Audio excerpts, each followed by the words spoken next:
What is going on, everybody? On here, and hopefully you all had a good Sunday. Looks like Spain beat Argentina 1-0. Argentina had 2 shots, I think, the whole game, and none on net.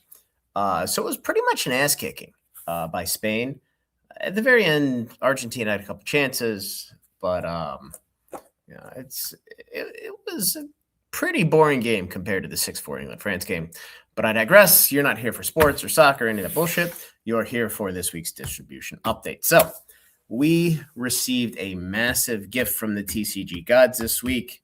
And when you're trying to build allocations, more often than not, you're forced to buy stuff that nobody wants, that's sitting at distribution. I'm talking Magic the Gathering. But this week, we have a massive opportunity. When I get to Magic, I'm going to talk through that. But if you're trying to grow your allocations and you have a restock that comes in, or a second wave, or whatever you call it, and it is a profitable product and it is limited and it is not going to be at the Wizards of the Coast warehouse after it's sold through, it is a gift from the TCG gods, because you have virtually unlimited amount of spend for a product that you do not have to sell at a loss. You most likely do not have to sit on it for 1, 3, 6, or 9 months. You can churn it for profit reasonably quickly and turbocharge your allocations going forward for Reality Fracture, Star Trek, the 3 sets that they released the names for in 2027, and all the future universes beyond that. So again, I will go on a rant about that once we get to Magic the Gathering. But let's go from here. Dragon Ball Super Fusion World, nothing to talk about here. I will mention that the Story Booster boxes, not Story Booster, where is it? Story Booster 1, maybe? Yeah, I think Story Booster 1, because the pre-order came out before Southern and PhD picked up Dragon Ball Fusion. The boxes are pre-selling for like $450, which is absolutely insane.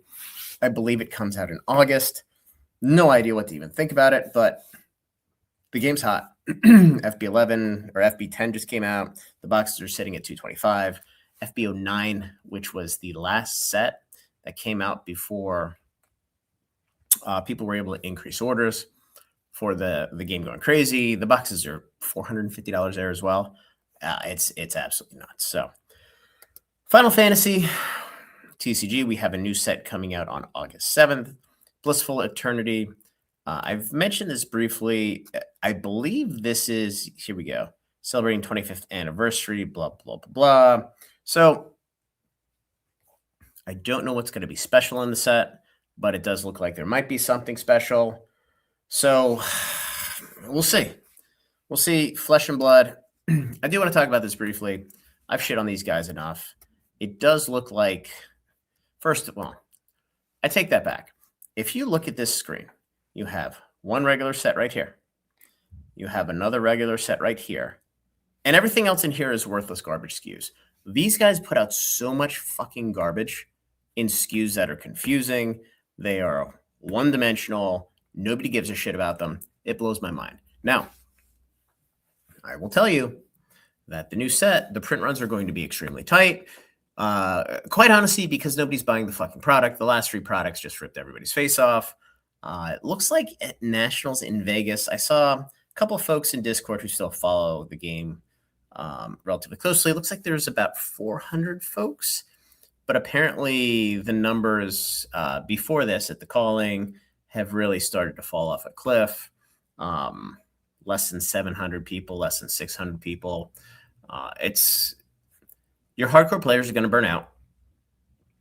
And the fact that there's no collectability, no investability, you have no financial backing. So you are hoping for new players to come into the game, and that stores are willing to buy product, which will lose them money because the EV on every one of these products is upside down and they don't sell.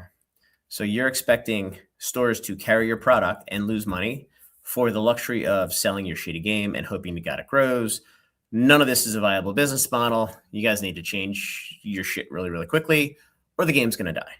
And I will tell you, if you unwind everything about Living Legend and unban everything, you might piss off your current player base, but they're not going anywhere. And you may actually start picking up some collectors, investors, which you desperately need. And the only way for you to save yourself or save your game is you need an injection of collectors, investors to buy your product, or you're fucked. And that's that. And I know you guys are looking at other markets to hopefully pick up the slack for the failure in North America. There's no market like the US. It just doesn't exist. There's no country in the world that has as much income and are stupid enough to spend thousands of dollars on fucking cardboard. So there's my bit of wisdom. So you know what you have to do. Gundam. So GDO1 back to $400. GDO4 has now sold through 7,500 boxes since the set came out in April, which is on TCG Player, which is absolutely fucking insane. That is, 7,500 boxes is probably a little bit more than what a normal One Piece set sells, which is, again, it's absolutely phenomenal. We do have OP5 GDO5, which is the anniversary set coming out this coming Friday. I highly recommend you buy sealed cases when the time is right. Now, boxes on TCG Player are still $175. There's going to be about 25% more than what's come out for the last couple sets, and those last couple sets have made it down to $90 to $100 in the market. Not saying set 5 is going to get there. The first set is going to be tight, or the first wave is going to be tight, about 80% of what we saw for GDO4. The second wave is going to be twice as much. So when that second wave comes, that is most likely the time to strike and start to pick up your position on this, and just pay close attention around release for the next couple weeks. If it sells through 3,000, 4,000 boxes, you know what's going to happen. It's going to go to the moon. And the same with GDO4. It's probably 200 boxes away, and it's selling like 30 boxes a day. So it's getting there quickly. HoloLive, nothing to talk about there. Lorcana. Let's talk about Lorcana very, very quickly, because we did get the new set. The new set just came out this week. So Attack of the Vine released on Friday. And my big question with this was, how much organic demand is there going to be in the LGS versus how much of the mania or kind of excitement is just, I guess synthetic is the right term, with people just speculating on TCG Player. So it turns out people are buying Attack of the Vine boxes for $180, $190 in the local game store all day long. No issues, no problems. It looks like the Bell and the Beast or whatever chase card is like a $4,000 or $5,000 card. The troves are selling for in the 80 to 90 range. Not selling as good as the boxes, but there's also a little bit better value there. We have this Rapunzel starter collection. This doesn't come out until October, but this does have 4 or 5 packs of Attack of the Vine in it, which is a really, really fantastic price given where the set is. And then we have the next set that is coming out. 7 is probably coming out around Halloween, and I forget what it's called. It's the Town one, and after that, it's the Into the Darklands or whatever that has collector boxes. But I would highly recommend you guys start place some orders for it. Run some organized play if you can. Now that the product's profitable, you're getting some product. Run the events, run them weekly. If it's 4 people, it's 4 people. All of that stuff is going to help you with organized play, because with Ravensburger, any events count. So let's see, moving on. My Little Pony, we have the second set that is coming out shortly here. Looks like it's coming out the 7th of August. And then we have right behind it, we have the Halloween set a month and a half later. And then a month later, we have set number 4. So we are getting 3 sets back to back to back here. The first set, Fantasy Wonderland, is still selling extremely well. The sell-through on eBay is great. The sell-through on platforms are great. I wish TCG Player would pick it up, but it kind of is what it is. Moving on, One Piece. So we got our first allocation of OP17 this past week. It was actually from one of the new distributors, which was a little was not expecting that. But again, it looks like Southern and PhD are not getting nearly as much as what everybody had kind of expected them to get. Hoping to get OP17 from either GTS or Universal this week, just to see what the numbers look like. Again, the numbers should be quite large, but I don't know. And the boxes are pre-selling for like $400, so it's it's already super super hyped. I am not a buyer at $400. I am a seller of everything at $400. If the boxes got down to the 200 range, it might be questionable, but you'd never turn a W into an L. Always take the win, and then you move on to fight another day. Obviously keep enough to run events for the foreseeable future, but there is nothing wrong with taking a profit on something that is going to pay you in the short term with a quick turnaround. Riftbound, I want to talk about this. We ran our pre-sale for Vendetta this weekend. It did not sell well, and I think we sold boxes under retail, just a couple bucks under MSRP. Organized play is still great. The attendance is great. People are starting, again, people have lost confidence in UVS. Now, Origins is rebounding from the massive amount of product. Proving Grounds has rebounded to $60 from the massive amount of product. Spirit Forge is back to $175, but we did just get notice that there's another reprint of Spirit Forge coming. And this is why people are nervous.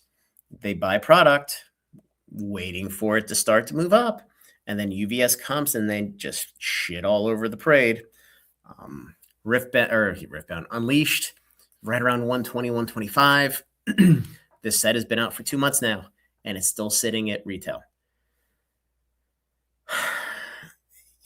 It's not the worst thing in the world as long as they don't dump more product. And, it's not unhealthy to be at that retail price, especially, 2 months after release. But you have to keep it there.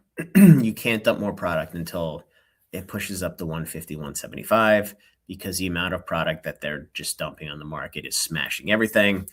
And again, if these boxes get down to 100 a second time, nobody's going to buy them. And then you're going to have a toxic asset, which is going to drag Vendetta down behind it. And then Radiance is going to be, you'll have the trifecta of sets where nobody's going to give a shit because nobody's going to trust you. So, let's see, where do we go next? Let's go to Sorcery. So here's what's going on with Sorcery. Not a fucking thing. Nothing out of the company. No new sets. No new anything. I've had a couple people ask me this week, and if you guys haven't paid attention, they're pushing out one set every 15 months. And since last year's set came out in November, there's no way they're putting out a set in 2026.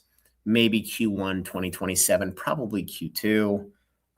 If they keep doing large sets, which quite honestly they should. Arthurian Legends was a giant bag of shit. I can fuck what any of you guys say. The set was too small, and they printed way too much of it. There's nothing wrong with doing a 400 card set every 15 to 18 months, but you have to communicate it. You have to set expectations. And as much as folks are saying that the game is on fire, beta boxes are still $150. Arthurian Legends boxes are $120 with an MSRP of $129, I think. Now, Gothic's through the roof. The Dragon Lord thing is like $550. Alpha's through the roof. But the single cards are all 50% of what they were when I looked at them 18 months ago. So you do need some level of hype. And 15 months between sets, I don't know if it's going to cover it or if it's going to cut it or not. I mean, so far, people have stuck around. I also know a lot of folks that they've given up because they're like, well, if there's not going to be a new set, I've already played all these cards, so, I don't really give a shit. So we'll see what happens. If Rudy doesn't know who's getting product most likely directly from Eric at the company, then we got real problems. Because if they're not communicating to their close partners, then they just don't fucking know. So UA, not too much here. Don't forget, probably want to get your Pretty Derby in. That is a pretty big IP. And given the performance of Union Arena, it's probably going to be a banger. Weiss, again, pretty derby here. The orders were due a couple weeks ago. This is the second set. The first one they put out was decent. It's okay. Moving to Yu-Gi-Oh! Magnificent Monsters comes out on the 4th. Chaos Origins is performing okay. The boxes are still over $70, which is profitable. Not by much, but it's profitable, so that's a big move. We're gonna hit Pokemon. Then I want to end with Magic because there's a lot to talk about Magic. So we talked 30th anniversary last week. We're now getting these mini portfolios, which, if you're able to order, if you have a distributor who allows you to open order and they don't just allocate you, I would highly recommend putting in a large order here, because this is probably a product people are going to skip or order small on. So this is going to give you some sort of numerical advantage in the allocation fight. And then we also have the 2-pack with the Gengar promo coming out for Halloween. I don't know why it's not listed here yet, but that's another one that, quite honestly, it's probably going to be short ordered. You have an opportunity to do something that other folks aren't. So I recommend you do that. And then lastly, okay, Magic. So I mentioned in the intro, we have a gift from the TCG gods. Wizards of the Coast has solicited Marvel Jumpstart and Marvel Commander displays from Distribution. Now, 3 or 4 of the 5 distributors solicited orders for a pre-order. It looks like the bulk of them are going to fill at least a large percentage of those orders. Some are filling them first come, first serve. Some are allocating based on how much they're getting. But I am told that Wizards told the buyers that this wave is all they have. There's nothing going to be in the warehouse for open order. For those of you who don't know, Marvel Jumpstart has an expected value of $330 right now. The singles move. They're not crazy liquid, but they do move. And also, it looks like the supply of this, just my best guess back of the napkin math, is somewhere in the range of 75% of what came out with the first wave. And what came out with the first wave was very, very, very tight. I know I've ordered a lot of boxes that I plan on sitting on for a while. I could very easily see the product probably have support in the 115, 120 range and then rapidly move upwards. I know some of the big guys are flipping them for liquidity. You got your flip sides, you got your Forged at Fires. I'm sure Stomping Ground's going to do the same. Selling in the 105, 115 range. I'm selling into my Discord. I don't really want to, but as a courtesy, at 110. Obviously, everybody pays a monthly fee. So, they need some free tendies as well. But it's a gift from the TCG gods because we have virtually unlimited spend for a product that you can make money on for Magic. And when those instances happen, which is only a couple times a year, you have to take advantage of them because the alternative is you end up buying pallets of, or cases, depending on your size, whatever, of Avatar play, which you're going to sit on for 6 to 9 months. Spider-Man play, same situation. Next year at this time, I still don't think Spider-Man play is going to be out of stock at Wizards, or you're buying Edge of Eternity's Commanders, or you're buying Final Fantasy Commanders, or you're buying Aether Drift Commanders. The former Edge and Final Fantasy, you're probably looking at 6 months before things move up in a meaningful way. But again, with Jumpstart, I have a feeling that 3 months after this drop, we're going to be back to 150, 160. And with a price point right around $100, it's a win-win. And you're not going to be underwater.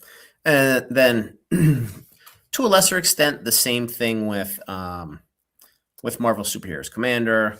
Now, the EV on these is right around $300. Granted, it's a much more expensive price point. You're at 182, 183 on these. But the sell-through is good. There's some really, really nice cards in there. I look at Marvel Commander as in buying a couple hundred of these. You just put them in the back. You wait for 3, 4, 5, 6 months. And when the things dry up and then they start to move up, they're going to hit $300 and $350. And then you can start to move them at that point in time. Now they'll inherently get a reprint at some point, but there should be more than enough time. So in this scenario, you can put away a couple hundred Marvel superhero commander decks, and you're not underwater from the start. There's almost no chance they're going anywhere close to distribution price. They're going to be sold out at distribution or sold out at Wizards. So the only distributor that I know has them is the one we're looking at right here. Everybody else, I believe, is sold out. Now, I haven't seen Universal solicit any of this stuff yet. They're normally a little bit later to the game just because of, all the things they have going on. But the distributor we're looking at has a couple thousand of these sitting on open order. So again, you have an opportunity for profitable spend for Magic, which, unless you're putting $550,000 to work, there's more than enough for you to buy. It is a gift from the TCG gods, because not only are you going to make money on the Jumpstart and on the commander decks, but now it's going to start to, it's accretive, right?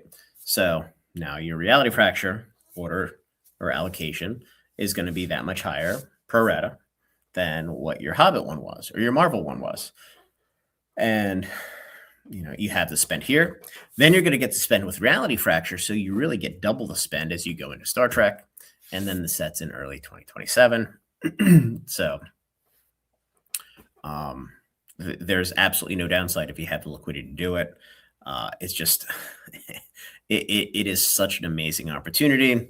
And this is why you need to keep liquidity on the side of your store. And again, if you can only afford, 3, 4, 5, 6 cases of Jumpstart, that's a start, because you're not going to lose money on it.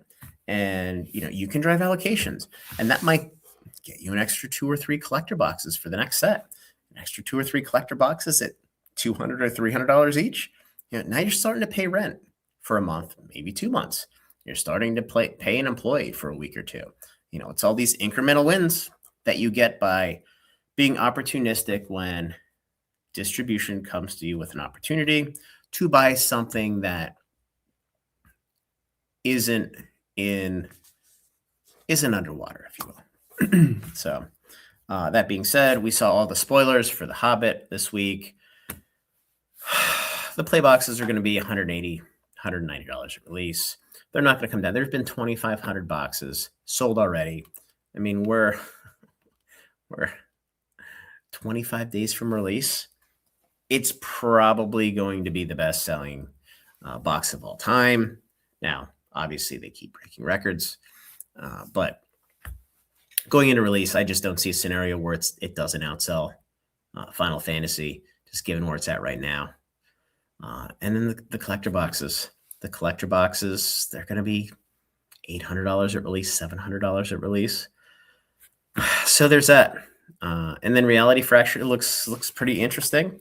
And then Star Trek, for those of you who didn't see, the headliner cards, and there's 7 different headliner cards, which is really, really cool, have on-card autos by the actors. So you have William Shatner, who's 98.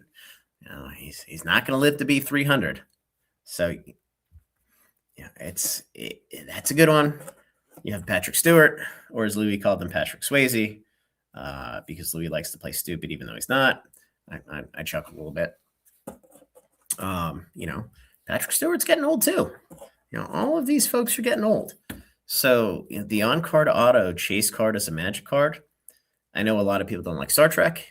It's going to sell. It's going to be batshit crazy. Every single one of those is going to trade for $5,000 plus. I'm sure Shatner and Picard are going to be $10,000 plus. And the fact that there's 1,400 or more of these actually gives you a chance to pull the card. It's almost like you have the headliner from the last couple sets, but it's 3 times as many. Now, your odds aren't going to be great, but they're certainly not going to be 0, which is what they are now. And then the last item I want to talk about, I'm kind of talking my own book here. Marvel beginner boxes. The EV of these is sitting around $44 right now. These are sold out everywhere except for Magazine Exchange. I'm sitting on them because I'm doing it a little bit of an experiment, just to see if taking a large number of these off the market, I want to see what the impact is in accelerating price movement going up, because it's super inexpensive. I mean, they're like $20 each. Because we see with Avatar, I don't think anybody did anything but dump Avatar or rip Avatar for the Boomy card. And they're sitting at $25 now. But it looks like the Marvel beginner boxes could hit $25 in the next week or two, unless more come to market. Because it does look like there are a lot of folks who break things for singles, buying these and ripping them. So it's going to be fascinating to see what happens with an item like this with a limited print run. So I'm pretty excited for that one. And then the sets for 2027, if you didn't see them, the January set, I think it's January set, it's an underwater set. Oh my God, I totally forget the name. Anyway, it's an underwater set, which looks kind of cool. Probably a lot of merfolk and stuff like that. It's basically, it kind of looks like Bloomburrow or Lorwyn underwater. The set for June, I think it's a June set, is really, really cool. It's Kamigawa and Ikoria crossover. So you have Robot Samurai and Godzilla. So that looks kind of cool, quite honestly. And I think Kamigawa would have been, and look, Kamigawa is performing reasonably well. But if that wasn't one of the last sets that they just printed to high hell and obviously reprinted the collector boxes for that one, that's been proven with case stamps. That was one of the last sets that our friend Cynthia Williams decided to print to the ground. If they didn't do that, I think the collector box would be $1,000 today. It was a really cool set. So going back there with the Ikoria mix, you're basically taking two sets that were massively overprinted before, putting them into one, and probably printing half the amount of product that was printed before, at least across two sets. It's stupid math, but whatever. And then we have Zalfir coming the end of the year, September, which is their African set. It's really kind of return to Mirage.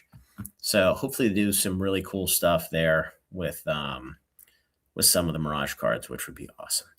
So that's all I got for tonight. Hopefully you guys enjoyed your Sunday, and we'll talk soon.